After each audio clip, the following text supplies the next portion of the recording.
मित्रांनो, स्वाभिमान शोध अस्तित्वाचा या मालिकेच्या आजच्या भागामध्ये शांतनू पल्लवीवर भडकतो. पल्लवी म्हणते, अहो मी त्यांच्याबद्दल तुम्हाला काही सांगितलं तर तुम्ही एवढं का चिडताय? प्रत्यक्ष मी जे डोळ्यांनी पाहिलं ना तेच सांगते. हा शांतनू रागातच म्हणतो, ती लोक अतिशय महापाताळ यंत्री आहेत, तुला माहिती आहे ना?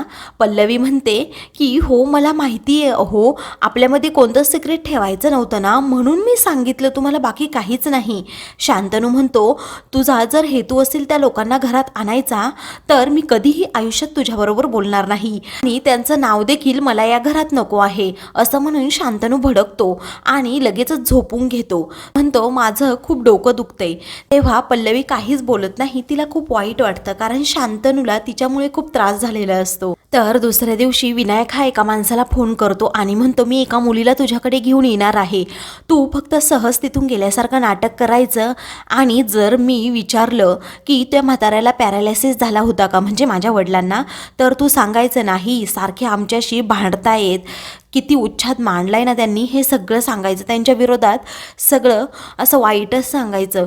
त्यावरती तो माणूस म्हणतो, सर तुमचा सगळा प्लॅन माझ्या लक्षात आला, तेव्हा तू तयार राहा, आम्ही येतच आहोत, असं विनायक म्हणतो आणि फोन ठेवतो. तर इकडे शांतनू आपापल्या रूममध्ये काम करत असतो. तो स्वतःचा अंथरूण आवरून ठेवत असतो. त्याचबरोबर त्याची बॅग पण तो भरणार असतो. पल्लवी तितक्यात तेथे येते आणि म्हणते, शांतनू अहो मी आवरले सगळं, राहू देत ना तुम्ही का काम करताय? शांतनू म्हणतो, करू देत माझं मला. पल्लवी म्हणते, तुम्ही असं माझ्यावर चिडू नका ना प्लीज, असं म्हणून ती त्याला घट्ट मिठी मारते. तर शांतनू अजूनच तिला मिठीत घेतो. तो म्हणतो, पल्लवी तुझ्याबरोबर भांडायला मला नाही आवडत ग, पण ती लोक महाभयंकर आहेत, मला माझ्या आईपासून वेगळं करणारी, माझ्या आईच्या वडिलांच्या आयुष्यावर उठणारी ती लोकांवर मी कधीही विश्वास ठेवणार नाही. आणि तुझ्यावर असं चिडायला मलाही नाही आवडत ग, मला कुठे आवडतं हे सगळं, पण तू जरा माझी परिस्थिती समजून घे. पल्लवी म्हणते, तुम्हाला त्रास देणंही मला नाही आवडत, पण मी तरी काय करू? डोळ्यांनी जे दिसतं त्याला मी कशी थांबवू, कशी रोखू? तेव्हा पल्लवी रडतच म्हणते, आता तरी आपण जाऊयात ना चहा घ्यायला, ते पण एकत्र. शांतनू म्हणतं, तू हो पुढे, मी लगेच आलो. पल्लवी खाली येतच असते. विनायकची नजर तिच्यावरच असते. पल्लवी हॉलमध्ये येताच लगेच विनायक तिच्याजवळ येतो आणि म्हणतो, पल्लवी ऐक ना ग, आई बाबा कुठे राहतात हे तुला माहिती आहे ना? पल्लवी म्हणते, हो मला माहिती आहे ते कुठे राहतात ते. त्यावरती मग मला तिकडे तू घेऊन चलतेस का, असं विनायक विचारतो. तेव्हा मी तुम्हाला तिकडे घेऊन जाऊ शकत नाही, कारण की शांतनू माझ्यावर खूप चिडलेत. मी फक्त त्यांचा विषय घरात काढला तेव्हा, आणि मी त्यांना प्रॉमिस केलंय त्यांचा विषय मी घरात देखील काढणार नाही. तेव्हा पल्लवी नाही म्हणताच विनायक मनातल्या मनात विचार करतो, आता हिला घोळात ठेवायलाच हवं, असं म्हणून तो अगदी इमोशनल होतो. पल्लवीला म्हणतो, प्लीज मला एकदाच फक्त घेऊन जाना तिकडे, कारण की मलाही बघायचं आहे बाबांना खरंच पॅरालिसिस झाला आहे की ते नाटक करतायत ते. पल्लवी लगेच इमोशनल होते आणि म्हणते, विनायक दादा आत्ता नाही हा, नंतर तो माझ्यावर शांतनू खूप ओरडतील, तेव्हा त्याला कळूनच द्यायचं नाही, असं विनायक म्हणतो आणि स्वतःचा लगेच डाव साधून घेतो. त्यानंतर सुपर्णा ज्या ठिकाणी राहते तेथे पल्लवी विनायकला घेऊन येते. तर विनायकने मॅनेज केलेला माणूस समोरच एका माणसाबरोबर बोलत असतो. तेव्हा विनायक गाडीतून खाली उतरल्यानंतर लगेच त्याला इशारा करतो, हीच माझी वहिनी आहे. त्यानंतर पल्लवीला तो विचारतो, पल्लवी इथेच राहते का ग आई?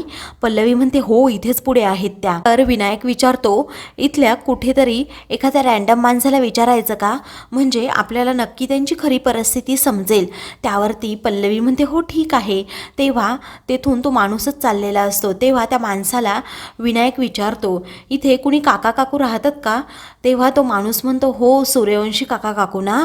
हो तुम्हाला सांगू का, त्यांची परिस्थिती खरंच खूप बेताची आहे. त्या काकांना पॅरालिसिस झालाय आणि त्या काकू आहेत ना, त्या जमेल तसं खायला अन्न कुठूनही आणतात. सकाळी तर माझ्या बायकोने जो स्वयंपाक केला होता ना, तो सगळा मी त्यांना नेऊन दिला.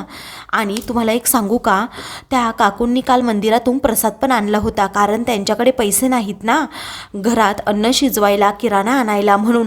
तेव्हा पल्लवीला खूप वाईट वाटतं. तर विनायकचा पूर्ण प्लॅन हा फेल होतो. तो म्हणतो, हा असा अचानक काय बोलायला लागला, याला तर मी मॅनेज केला होता, माझ्या अगोदरच आईने याला मॅनेज केला की काय, असं म्हणून विनायक हा डोक्यालाच हात लावतो. तो त्या माणसावर जरा ओरडतो आणि म्हणतो, अहो आम्ही सूर्यवंशी काका काकूबद्दल बोलतोय.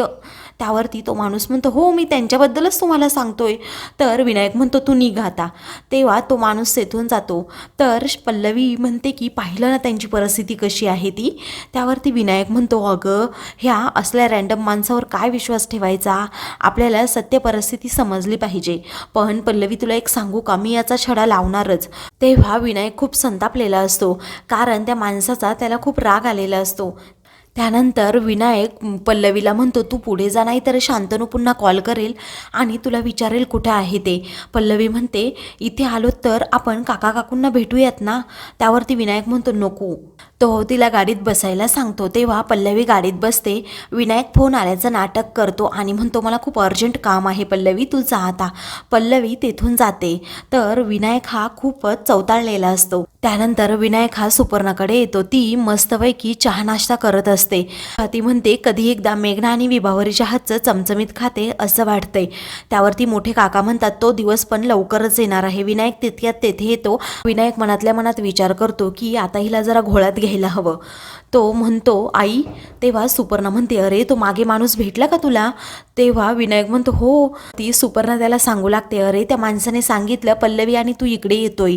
मग मी त्याला जरा बाजूला घेतलं आणि दमच भरला. आमच्याबद्दल सहानुभूती वाटेल असंच त्या दोघांना सांगायचं. तेव्हा त्या माणसाला चांगलाच दम भरल्यानंतर तोही घाबरला आणि मग त्याने तसंच तुम्हाला सांगितलं ना. विनायक म्हणतो हो तू सांगितलं होतं ना सेम तसंच तो बोलला. कारण पल्लवीला तशी परिस्थिती दाखवायची होती ना. त्यावरती पल्लवी कुठे आहे असं सुपर्णा विचारते.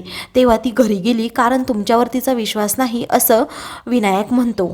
तेव्हा विश्वास नाही बसू देत पण माझं घर माझ्या हाकेच्या अंतरावर आता आहे असं सुपर्णा म्हणते. तर विनायक खूप चिडतो. तर इकडे पल्लवी घरी आलेली असते. तेव्हा मोठ्या आईची जी अवस्था झालेली असते ती सगळी तिला आठवते. ती म्हणते काय खरं आणि काय खोटं हे तर मला कळतच नाही. त्यानंतर प्रभाकर सर तेथे येतात. पल्लवी काळजीत असताना त्यांना दिसते.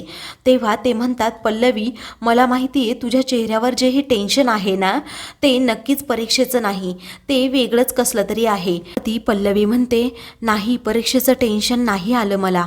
तर प्रभाकर सर म्हणतात तुला एक गोष्ट सांगतो, जर मोठे काका आणि जर तुझ्या मोठ्याईबद्दल माझ्याबरोबर काही बोलली ना मला ते नाही आवडणार. त्यांच्याबद्दल जराही सहानुभूती आणि प्रेम तुझ्या मनात नाही असलं पाहिजे.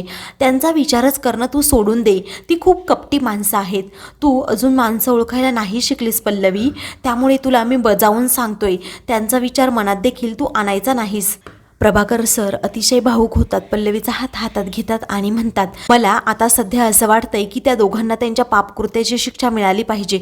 माझे हात ना असे शिवशिवत आहेत आणि माझं रक्त असं तापतंय त्यांच्या रागाने. पण काय करू, माझी बायको आता बेडवर पडून आहे. मला खूप दिवसांनी माझा लेक माझी सून पुन्हा पूर्वीसारखी मिळाली आहे. त्यामुळे मी आता काही करू शकत नाही. माझे हात बांधले गेले आहेत. एकदा का मला संधी मिळाली ना मी त्यांना अजिबात सोडणार नाही असं म्हणून ते पल्लवीला अभ्यासाकडे लक्ष द्यायला सांगतात. हा पल्लवी मनातल्या मनात विचार करते आता यांची खरी परिस्थिती मला जाणून घ्यायलाच हवी. तर मित्रांनो पुढील भागामध्ये पल्लवी घरात कुठेही नसते. सर्वजण काळजीत पडतात. त्यानंतर पल्लवी मोठ्याईच्या घरी जाते तर सुपर्णा पुन्हा नाटक सुरू करते. मोठे काका हे पॅरालिसिस आल्याचं नाटक करतात. पल्लवीला त्यांच्या दोघांची खूप काळजी वाटते. अशाच मालिकेंचे पुढील भाग पाहण्यासाठी चॅनलला सबस्क्राईब करा.